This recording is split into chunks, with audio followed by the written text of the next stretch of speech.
ce n'est pas mécanique. On peut être bien avec quelqu'un, on peut même reconnaître même son âme sœur, comme on dit, mais on ne veut pas se marier pour le moment. Ok. Psychologiquement, on n'est pas encore prêt. D'accord. Psychologiquement, je Ça tiens. demande quoi psychologiquement pour être Psychologiquement, prêt pour le mariage? comment je vais dire ça? Pour se marier, il y a un certain état d'esprit qu'il faut avoir. Ok. Il y a un certain niveau de responsabilité que cela implique. Il y a un certain engagement que cela implique. Ce n'est pas juste signer un document. D'accord? Bon, parce que quand on le signe, je répète encore, c'est comme si on prend la communauté à témoin. À partir du moment où on prend la communauté à témoin, on fait entrer une troisième entité dans votre relation. Ok. Ça va maintenant au-delà de vous deux. Donc, au lieu que ce soit deux entités, ça devient trois entités. Il faut chercher un certain équilibre. Il y a ce que vous voulez, puis il y a ce que les autres attendent de vous.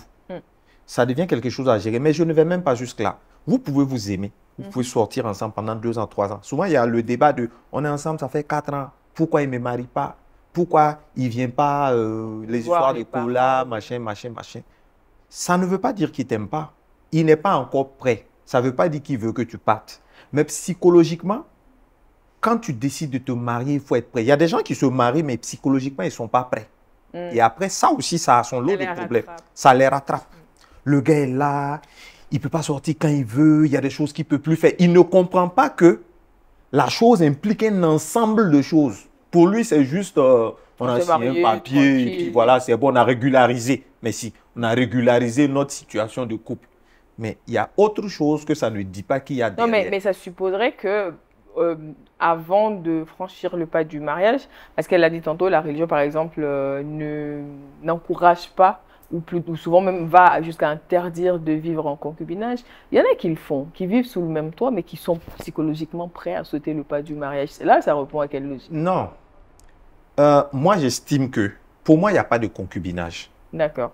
À partir du moment où vous êtes sous le même toit, vous vous levez ensemble, vous dormez ensemble, vous vous levez ensemble, vous faites tout, sauf la signature. Là. Moi, j'estime que c'est un mariage de fait. Ok. Parce que de base, c'est le mariage qui valide deux choses. Qui fait que ce qu'on appelait fornication, là, n'est plus fornication. Donc, de base, c'est le mariage qui légalise ça. Qui fait que ce n'est plus un péché, ce n'est plus quelque chose qu'on se cache. C'est dans un cadre légal. Voilà, c'est le mariage qui valide ça, donc il légalise ça. Ça, c'est la première étape. La deuxième chose, c'est le mariage, normalement, qui fait que vous vous retrouvez sous le même toit et il n'y a pas quelque chose qu'on n'estime pas normal. Tu quittes chez ton papa et puis tu vas quelque part et puis personne ne s'inquiète. On trouve que c'est normal. À partir du moment où vous faites ça, là, signé ou pas signé, moi, j'estime que c'est un mariage de fait. Tout le reste, c'est des questions de forme ou d'interprétation. Donc, ça veut dire qu'une personne qui est dans cette configuration ne peut pas avoir la prétention de dire « je ne suis pas prêt pour le mariage ». En ce moment-là, moi, je peux pas. Marié. En ce moment-là, je ne peux pas comprendre le gars qui dit que je ne peux pas franchir le pas parce que j'estime que c'est un mariage de fait.